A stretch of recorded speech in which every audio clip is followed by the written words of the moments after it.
abagibela amahashi ngoba ngaphandle kwabo lo mcimbi kungekho impumelelo. Ngifisa ukubingelela ngibonge kubanikazi bamahashi ukuthi banikele ngamahashi abo aze namhlanje kulo mdlalo. Abangaphumelelanga ngiyabathembisa ukuthi ngokuzayo wonke umuntu obengenele lo mdlalo, umuntu nomuntu obengenile kukhona yokuzuza. Ngifisa-ke ukuthi ngibonge kokuqala mhlonishwa uMaphisa lunga lesishamthetho wethu osiholela abantu abasha.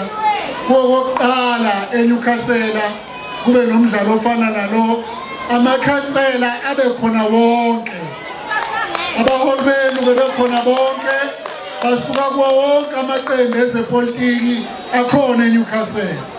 Lokho kokuqala ukukhombisa ukuthi uma size kini sizosebenzela nina, siyakwazi ukubambisana. Ngifisa ukuthi koza kwethu abasisekile, baba uNgobese, uMfowethu uMchunu, uMamandlela, baba uMazibungo, uMfowethu baba uNdlovu nakithi uMfowethu baba uNdlovu. Ngifisa ukuthi uSpeaker waseMadlangeni nomama kaNkosikazi wami, ngoba ngokukhethekile ngisho ukukhona umama kaNkosikazi wami namhlanje. uNkosikazi uphi? Ngizomveza khona mama. Uma kukhona ofuna ukungena uzocela kumama.